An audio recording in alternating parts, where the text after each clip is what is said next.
علیہ السلام کو آگ میں ڈالا، 7 دن تک اس آگ کے اندر رہے، 1-2 دن نہیں، 7 دن تک آگ کے اندر رہے۔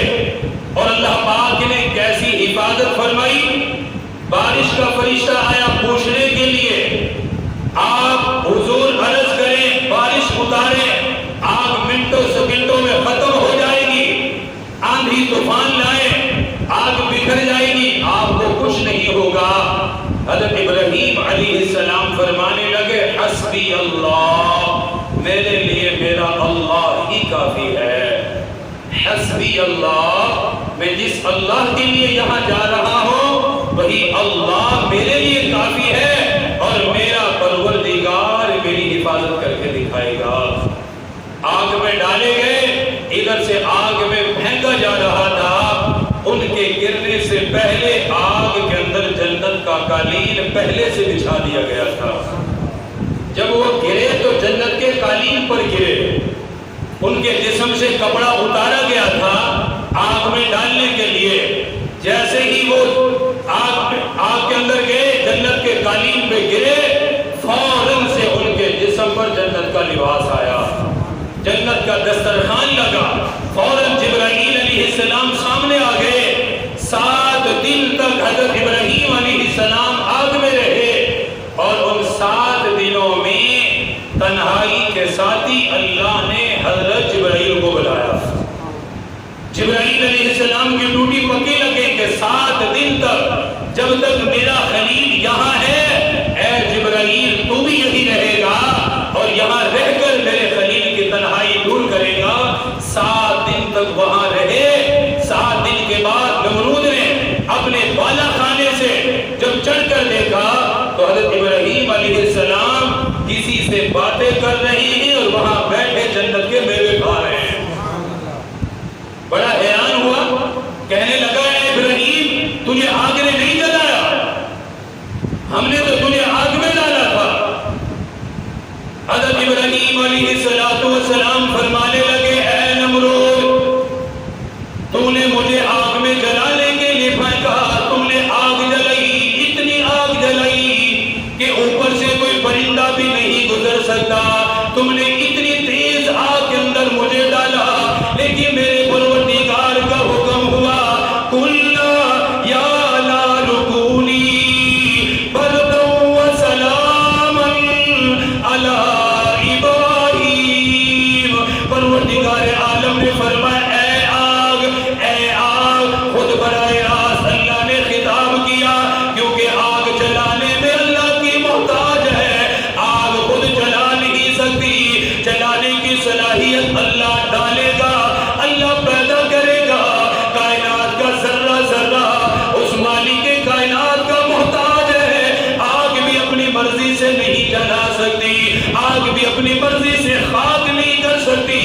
ابراہیم خلیل اللہ کو جب ڈالا گیا، پروردگار نے فرمایا یا نار کونی برداً وسلاما علی ابراہیم، فرمایا اے آگ میرے خلیل پر سلامتی کے ساتھ ٹھنڈی ہو جا، اتنی زیادہ ٹھنڈا نہیں بننا، میرے خلیل کو ٹھنڈ لگنے لگ جائے، میرے خلیل کو تکلیف ہونے لگ جائے، فرمایا سلامتی کے ساتھ ہو جاؤ، میرا خلیل اطمینان کے ساتھ رہے۔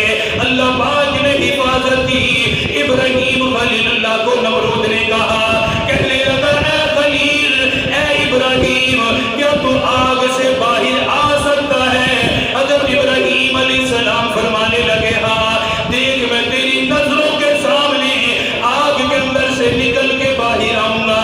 حضرت ابراہیم علیہ السلام جنت کے قالین سے اٹھے، حسبی اللہ کا نعرہ لگایا، اللہ کا نام لے کر آگ سے باہر آ گئے اور فرمانے لگے اے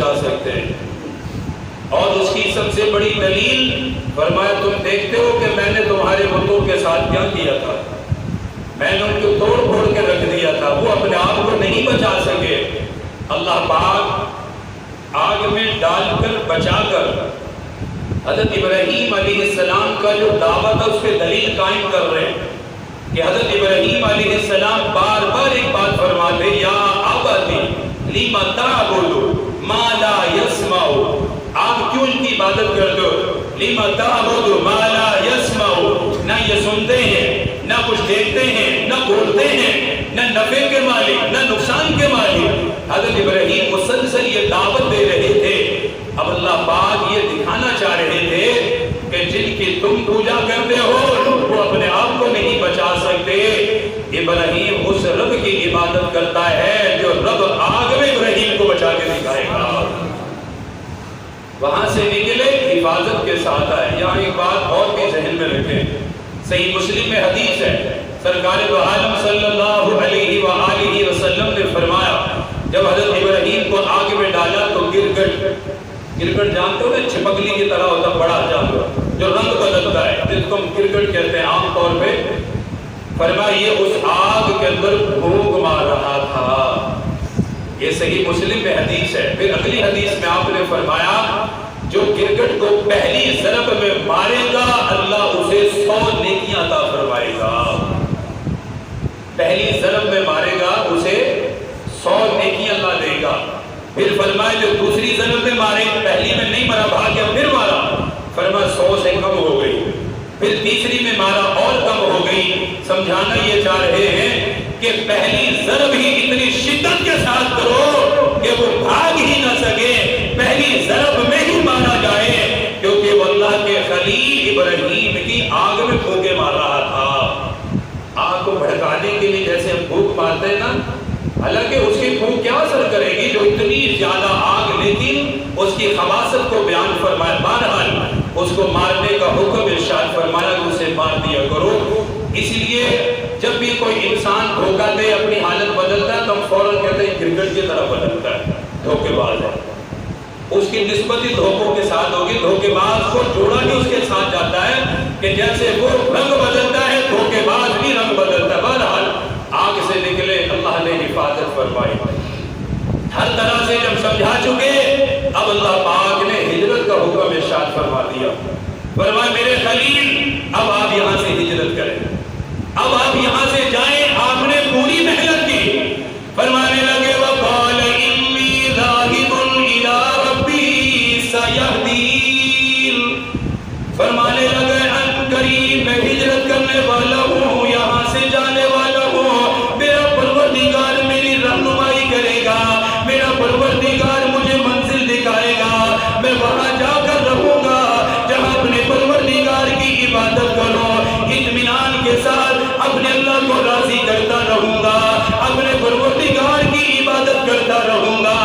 ایک داعی کو کتنی مشکلات کا سامنا کرنا پڑا ہے، اپنے گھر والوں سے علیحدہ ہوئے، شہر والوں سے علیحدہ ہوئے، گھر والوں سے علیحدہ ہو کر اللہ کے نام میں ہجرت کر لی، بابل کو چھوڑا، شام کے راستے پر چل پڑے اور فرمانے لگے میرا پروردگار کسی منزل پر مجھے لے جائے گا، میرا رب مجھے ٹھکانہ عطا فرمائے گا۔ پھر راستے میں ایسی مشکلات آئی، ایک ظالم بادشاہ کے قریب سے گزر ہوا، وہ ایسا ظالم بادشاہ جو لوگوں کو پکڑ لیا کرتا تھا، عورتوں کے ساتھ ناجائز حرکتیں کرتا تھا، شیاطینی حرکتیں کرتا تھا۔ اس بادشاہ کے کارندوں نے ابراہیم خلیل اللہ کو بھی پکڑا، ان کی بیوی سارہ کو بھی پکڑ لیا، پکڑنے کے بعد بادشاہ کے پاس لے کر گئے اور بادشاہ کو جا کر یہ خبر دی، کہنے لگے ایک مسافر ہے، اس کے ساتھ اس کی بیوی ہے، ایک خاتون بھی ہے، حسن و جمال والی ہے۔ بادشاہ نے کہا خاتون کو میرے پاس لے کر آؤ، جب وہ کارندے لینے کے لیے آئے، ابراہیم خلیل اللہ نے فرمایا، صحیح بخاری میں حدیث ہے، آپ نے اپنی زوجہ حضرت سارہ کو فرمایا جب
حضرت سارہ اللہ پاک نے حسن عطا فرمایا تھا. جیسے ہی حضرت سارہ کو دیکھا تو شیطان نے اپنا ہاتھ بڑھانا چاہا پکڑنے کے لیے. حضرت سارہ ایک دعا مسلسل پڑھ رہی تھی, اے اللہ میں تیرے خلیل کے بتائے ہوئے راستے پر ہوں اور میں پروردگار تیری ہی عبادت کرتے ہوں, اے اللہ میری عزت کی حفاظت فرما. دعا کر رہی تھی.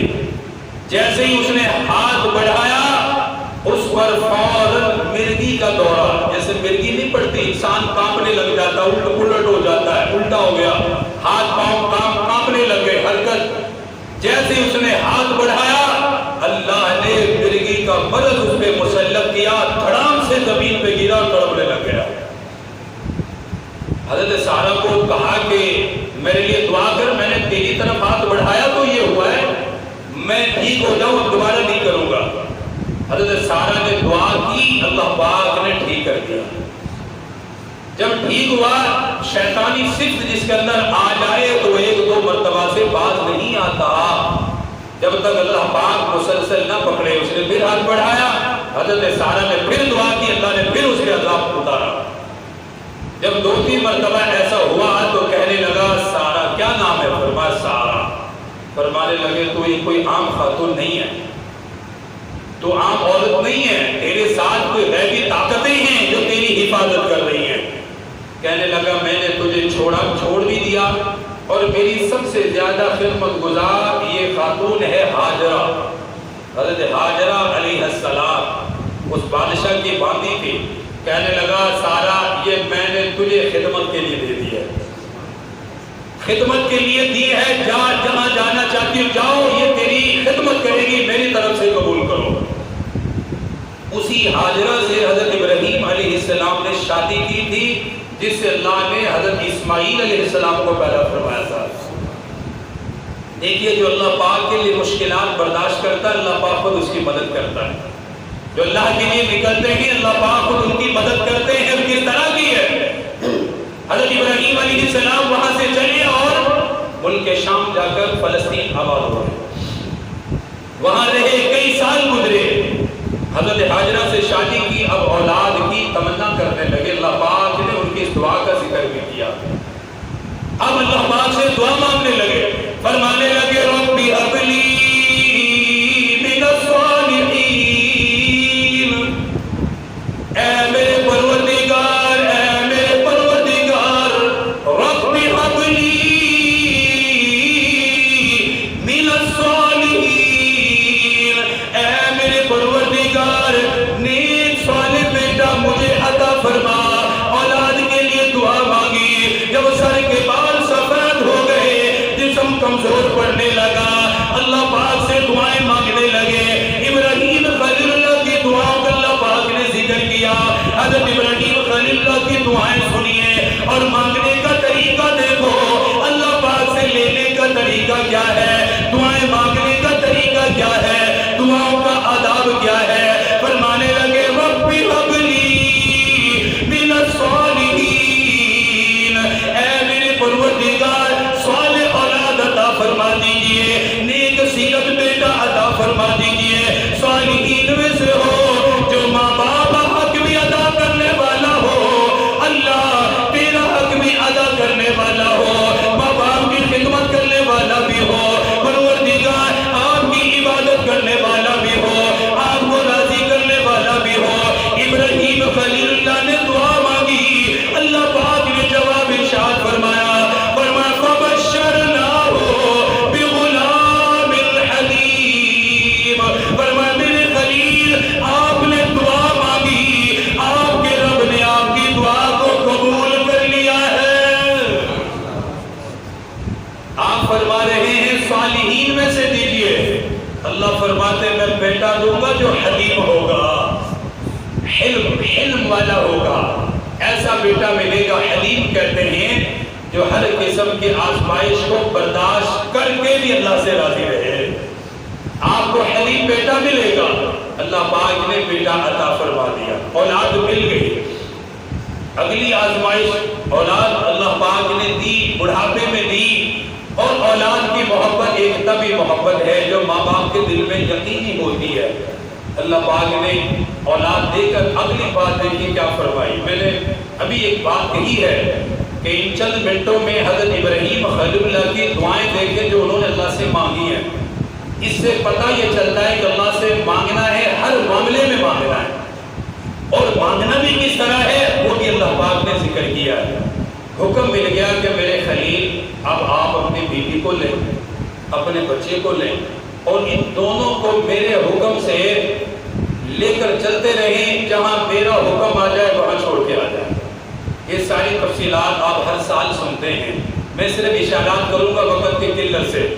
ابراہیم خلیل اللہ نے سواری پر بیٹے اور بیوی کو بٹھایا، گود میں بچہ ہے، چل رہے چلتے چلتے بیت اللہ کے بالکل قریب آ گئے۔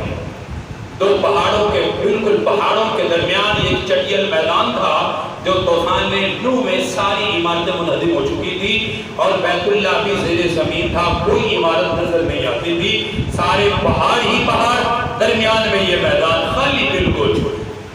جب وہاں پہنچے اللہ پاک نے فرمایا میرے خلیل اب یہاں اتاریں، یہاں اتاریں ان کو، بیوی کو بھی چھوڑے، بچے کو بھی چھوڑے، واپس جائے۔ جب اتارا چلنے لگے۔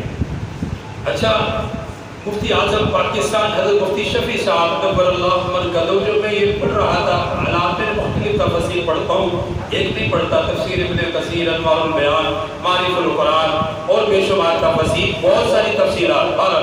حضرت مفتی صاحب نے ایک بڑی عجیب بات لکھی، فرماتے جس طرح گئے ایسا لگتا ہے کہ اللہ کے حکم کو اتنی جلدی پورا کیا کہ بیوی کو تسلی دینے کے لیے بھی وقت ضائع نہیں کیا، کہ کم از کم تسلی دے کہ میں چھوڑ کے آؤں گا پھر واپس آ جاؤں گا، اتنا وقت بھی نہیں لگایا۔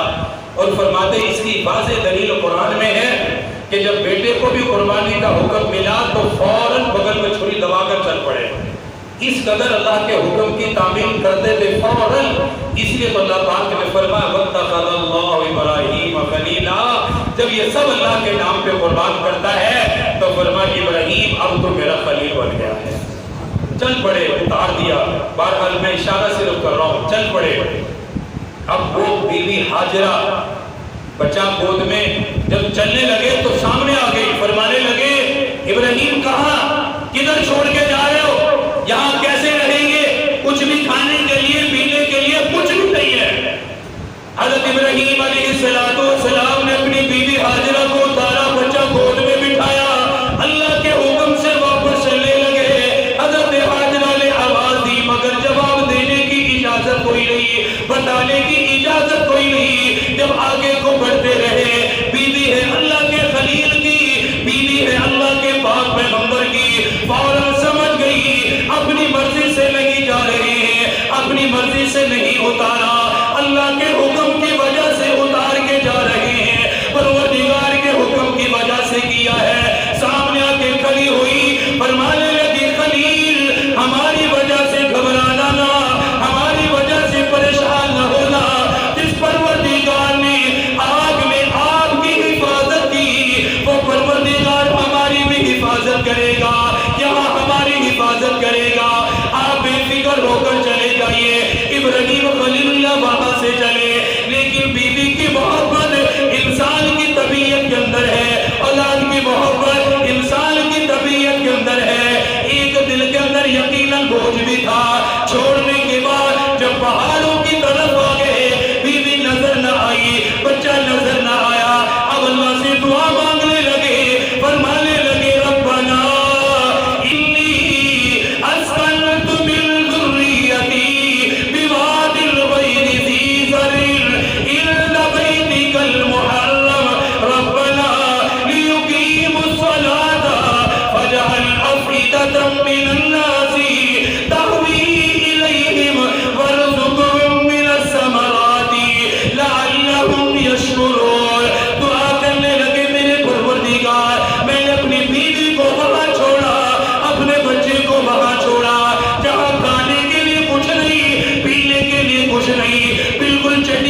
صفا 7 چکر.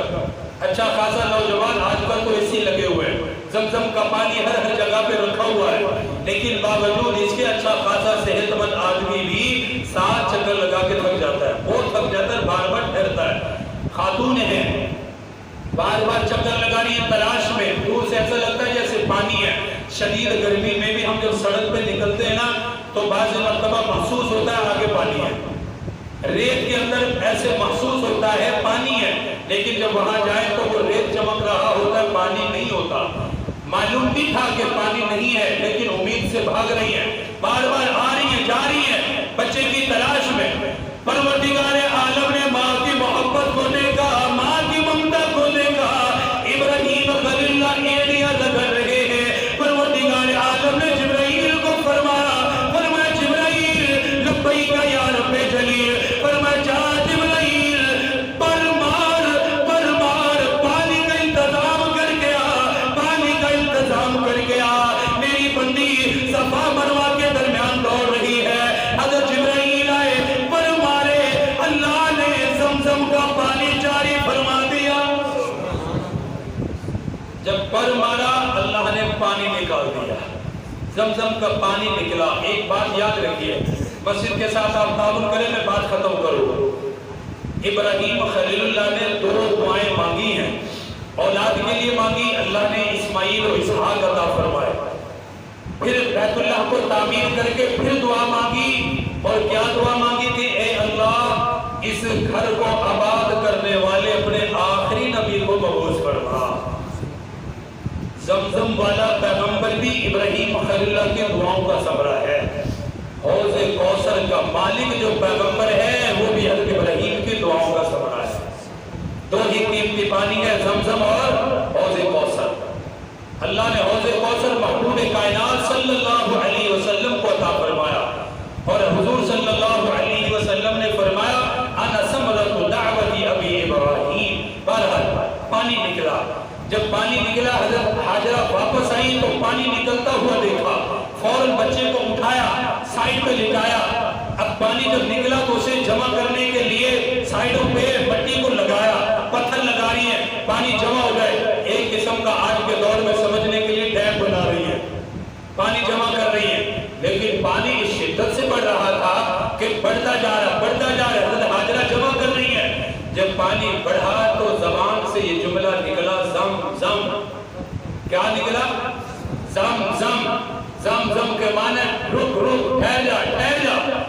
یہ اس وقت سے نام ہی یہ پڑ گیا, زم زم زم زم. جب یہ کہا تو اللہ پاک نے پانی کو وہیں پہ روک دیا. آج تک وہ پانی چل رہا ہے اور قیامت تک چلتا رہے گا. اللہ پاک نے ایک ماں کی محبت سے پانی کا چشمہ جاری فرما دیا. حضرت حاجرہ علیہ السلام نے پانی پیا, اپنے بچے کو پانی پلایا. دیکھیے اللہ پاک نے کیسی حفاظت فرمائی. کچھ دن کے بعد قبیلہ جرہم وہاں پر آباد ہو گیا, وہاں سے قبیلہ گزرا. حضرت حاجرہ سے اجازت مانگی, اجازت ملی, آباد ہو گیا. اللہ پاک نے اس جنگل کو ایسا آباد کیا کہ آج وہ مکہ المکرمہ کی سرزمین ہے. پھلوں کی دعا حضرت ابراہیم خلیل اللہ نے کی. دنیا کا ہر پھل مکہ میں ملتا ہے. ایسے ایسے پھل ہیں جو یہاں نہیں ملتے, وہاں اللہ ہر پھل عطا کرتا ہے. بے موسمی تک ملتے ہیں. سارے جہان سے پھل اور سبزیاں جمع ہو کر وہاں آ رہی ہیں, کیونکہ خلیل نے تکلیفیں اٹھائی. ابراہیم خلیل اللہ نے وفا کی انتہا کی, اللہ نے اپنے خلیل کو عطا کی انتہا کر دی. ابراہیم مانگتا کہ اللہ عطا کرتے گئے. دوسری بات, عشرہ ذی الحج ان قریب شروع ہونے والا ہے انشاءاللہ. کل امید ہے کہ عید الاضحیٰ کا چاند نظر آ جائے گا. عید الاضحیٰ میں 4 آخری عشرے کے 4 کام, پہلے عشرے کے عشرہ ذی الحج کے 4 کام میں موٹے موٹے سے وہ یاد کر لیں. بعض مرتبہ لا علمی سے ہم ایام کو ضائع کرتے. نمبر 1, جیسے عید الاضحیٰ کا چاند نظر آئے تو عبادت کا وقت بڑھائیں. حضور صلی اللہ علیہ وآلہ وسلم نے فرمایا عشرہ ذی الحج کے جو پہلے 10 دن ہیں, فرمایا ان میں اعمال کو اللہ اتنا پسند کرتا ہے کہ اتنے دوسرے ایام میں اللہ اعمال کو پسند نہیں فرماتے. اس لیے بعض محدثین نے ذی الحج کے پہلے 10 دنوں کو رمضان سے بھی زیادہ فضیلت دی ہے. کیونکہ اس میں حج ادا کیا جاتا ہے، بہت بڑی عبادت ادا کی جاتی ہے۔ تو ذی الحج کے جو پہلے 10 دن ہیں، فرمائے ہر دن کا ایک روزہ 1 سال کے روزوں کے برابر ہے، ایک روزہ 1 سال کے روزوں کے برابر ہے۔ اور جس نے 9 ذی الحج عرفہ کا روزہ رکھا، فرمایا اللہ اس کے 2 سال کے گناہوں کو معاف فرما دے گا۔ اس لیے ہفتے والے دن کل انشاءاللہ امید ہے چاند نظر آ جب 29 ہے، تو ان 10 دنوں کو ضائع نہ کریں۔ 9 دن کا روزہ ہے، بھرپور طریقے سے روزہ بھی رکھیں، استطاعت ہو، تسبیحات کو بتائیے، خاص طور پہ فرمائے لا الہ الا اللہ اور اللہ اکبر کی قسم کیا کرو ان 10 دنوں کے اندر، اس لیے ان کو ضائع نہ کریں۔ نمبر 2، تکبیرات تشریق انشاءاللہ اس کا وقت ابھی آ جائے گا۔ پھر عید الاضحیٰ اور قربانی، سرکار دو عالم صلی اللہ علیہ وسلم نے قربانی کے بے شمار فضائل بیان کیے ہیں، اس لیے میرے بھائیوں قربانی کا خاص اہتمام کرو۔ انشاءاللہ کریں گے نا سارے بھائی؟ انشاءاللہ ان 10 دنوں کی قدر کریں گے انشاءاللہ سارے، ان کی بھرپور قدر کرو۔ میرے پاس وقت نہیں ہے کہ میں زیادہ بتا نہیں سکتا۔ اللہ نے سورہ فجر میں ان 10 دنوں کی قسم کھائی ہے، فرمایا والفجر، قسم ہے مجھے فجر کی، ولیال عشر، اور قسم ہے مجھے 10 دنوں کی۔ کس 10 دنوں کے اللہ قسم کھا رہا ہے تو کوئی معمولی دن تو نہیں ہے نا وہ، جن کو اللہ قسم کھا کے بیان فرما رہے ہیں، اس لیے ان کو ضائع نہیں کرنا۔ سبحان اللہ، الحمدللہ، اللہ اکبر۔ فرض نماز تو پڑھنی ہی پڑھنی ہے، اس کے علاوہ کچھ نہ کچھ نوافل، تسبیحات، ذکر و اذکار اللہ کو ضرور سبسکرائب کریں، پاس دیے گئے بیل بٹن کو ضرور دبائیں۔